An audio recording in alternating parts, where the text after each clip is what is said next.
Hola amigos, bienvenidos nuevamente a una entrega de su programa Política, Economía y Energía.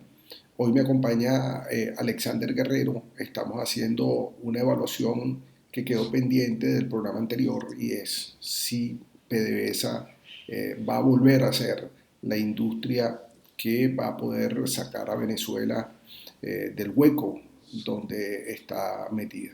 Hacemos esta pregunta porque PDVSA ha adquirido una deuda importante, los precios del petróleo han bajado y tampoco se hizo la inversión que era necesaria para tener nuevos pozos petroleros que reemplacen a los pozos petroleros que van saliendo de producción. La pregunta que nos hacemos es si PDVSA es una industria recuperable. Alexander, un saludo, ¿cómo estás? ¿Qué tal? ¿Cómo estamos, Vicente? Bueno, ese es el problema central de Venezuela. Eh, Antes de comenzar el gobierno de Chávez en el año 1999, había una situación, una relación de Venezuela venía de una apertura petrolera que era la presencia del capital privado internacional de nuevo, después del año 75, cuando se creó PDVSA y se nacionaliza la industria petrolera venezolana.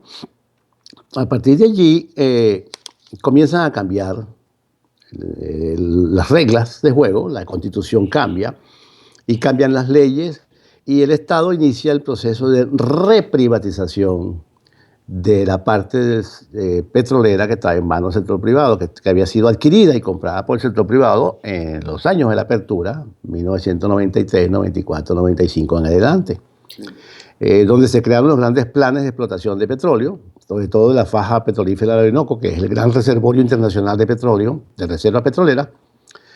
Ahí se crearon grandes proyectos de explotación, vinieron las empresas petroleras grandes, lo que se llaman los majors, ExxonMobil, Texas, Texaco, todas estas grandes empresas, más las empresas petroleras francesas, noruegas, inglesas, en el caso de la anglo-inglesa Shell. Entonces, esas empresas retornan a Venezuela y viene una especie de boom petrolero en Venezuela, producto de la inyección privada internacional. Eso termina con la nueva constitución, con el gobierno de Chávez, que derrumba todas esas instituciones creadas, decide privatizar, estatizar, y entonces rompen los contratos. Venezuela se convierte prácticamente en un país forajido en términos de irrespeto de los contratos petroleros, hasta hoy, hasta el punto de que somos el país de mayor riesgo reputacional que hay en el mundo en relación al petróleo, somos un país petrolero. Pero al mismo tiempo, suben los precios del petróleo, no se siente dentro de la Venezuela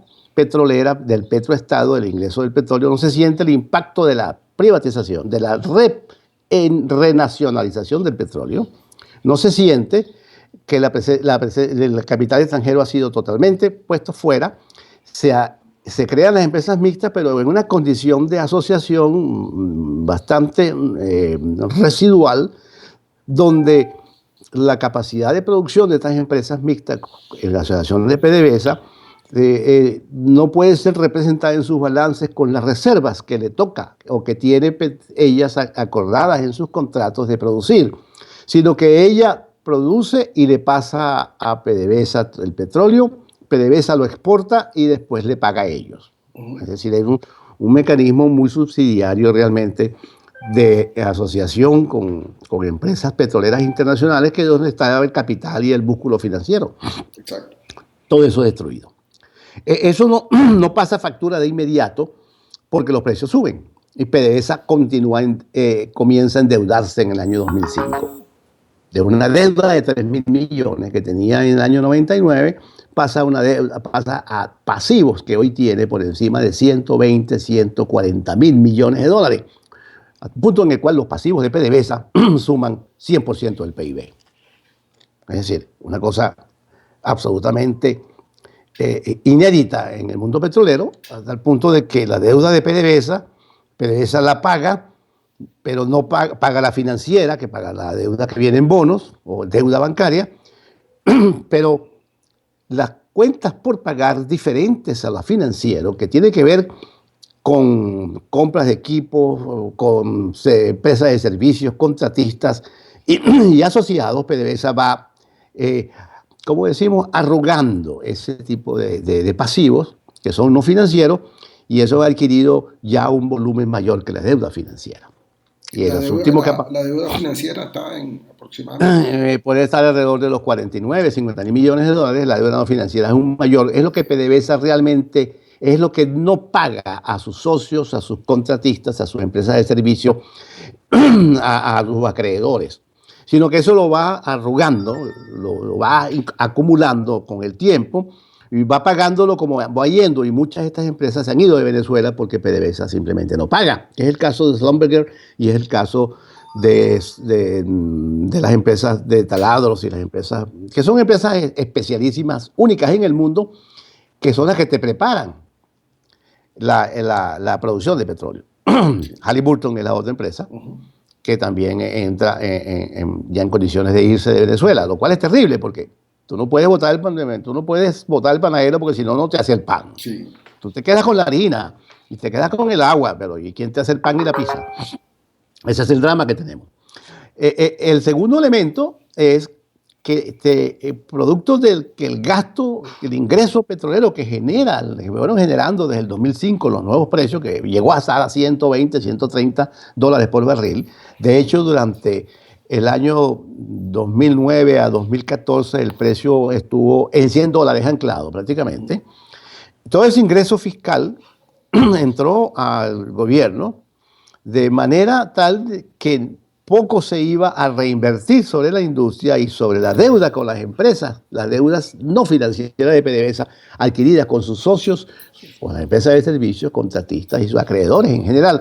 Aquellas empresas que son las que tú necesitas para poder producir petróleo, porque son las dueñas de la tecnología, las dueñas de las grandes redes importantes que se requieren de servicios para poder producir petróleo en un país, que son pocas empresas en el mundo.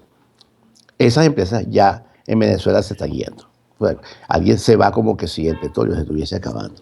El petróleo sigue todavía existiendo en grandes volúmenes de reserva, pero venimos produciendo cada vez menos. La producción, mientras tanto, de petróleo ha caído cerca de 1 millón de barriles en los últimos 9 años.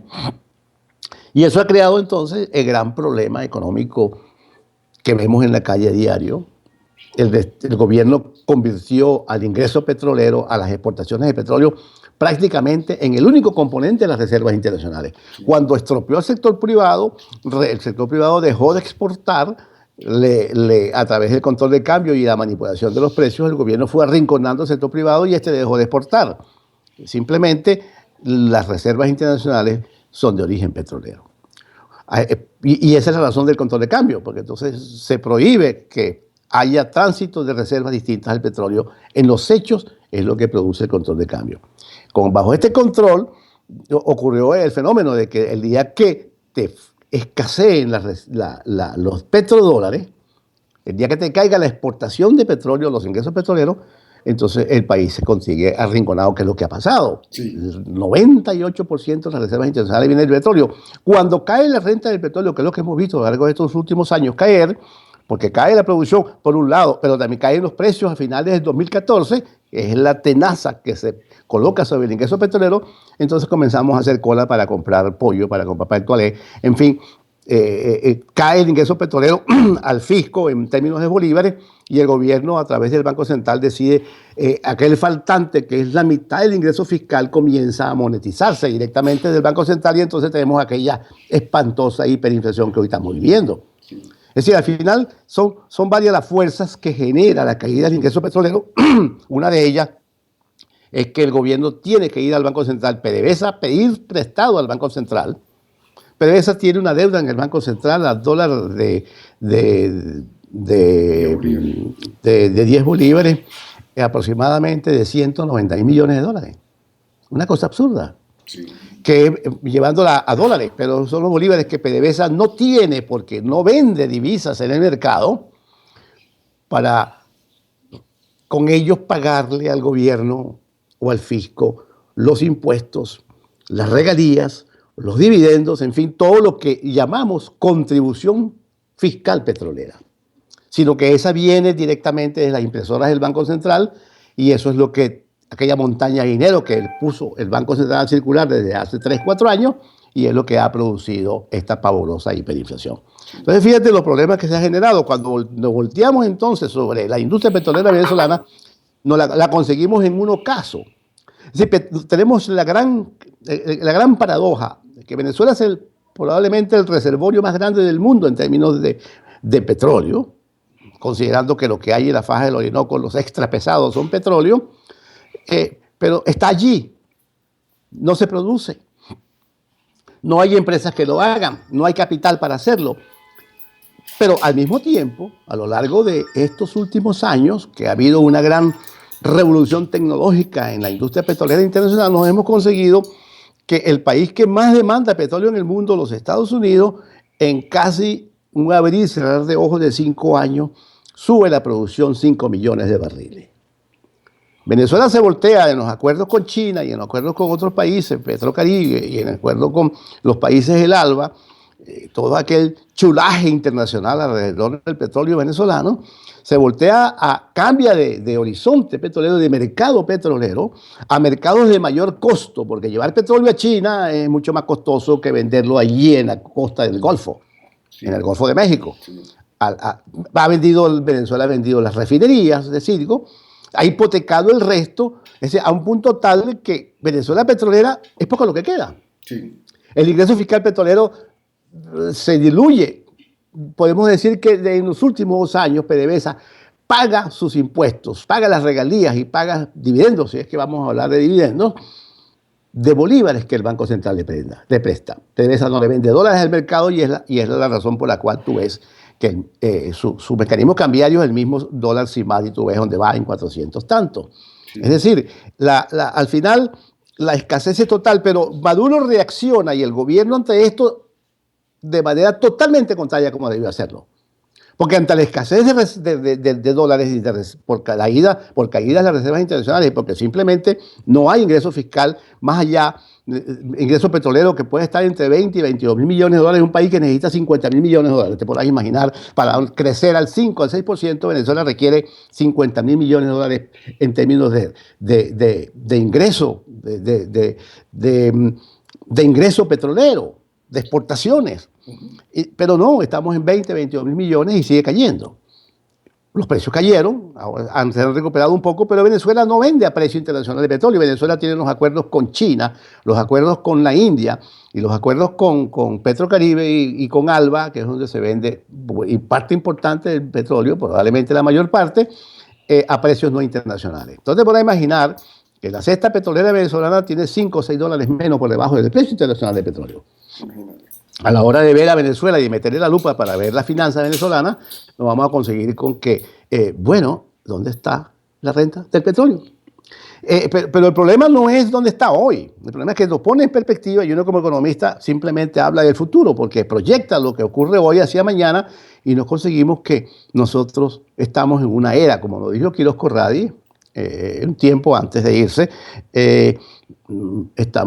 hemos llegado a la era postpetrolera. La era postpetrolera es muy interesante porque eso quiere decir que el Estado venezolano no tiene fondos para invertir en el petróleo o por lo menos para recuperar la producción de petróleo, mucho menos para hacer grandes proyectos de expansión petrolera, a tal punto de que Venezuela no aparece en el mapa de grandes inversiones petroleras internacionales. Bueno, o sea, como un país petrolero no aparece en el mapa de grandes inversiones petroleras internacionales. Y entonces Venezuela vive aruñando, ahora no hay cómo invertir. Sí. Y la gran pregunta es qué va a hacer mañana. La situación es muy crítica para Venezuela y el público venezolano no conoce estos temas, desafortunadamente. Sí. Bueno, sobre ese qué hacer vamos a volver en el próximo programa, Alexander. Vamos a preparar, tú siempre muy concienzudamente preparas todo esto. También pedirle a Nelson que nos ayude en esto. ¿Qué tendría que hacer Venezuela para volver a ser un país petrolero de importancia en el marco mundial? Pero eso lo vamos a dejar para un próximo programa porque ya ahorita el tiempo se nos agotó y me imagino que esa tarea requiere tiempo para explicarse. No, y también la presencia de Nelson, que esta semana no se pudo incorporar. este, Bien, porque él nos trae el input técnico de la industria, que es muy importante a la hora del análisis económico, del análisis político. sí, señor. Bueno, Alexander, hasta una próxima oportunidad. Volvemos con esa tarea. ¿Cómo hacemos para recuperar el Sí. estándar petrolero venezolano? Hasta pronto.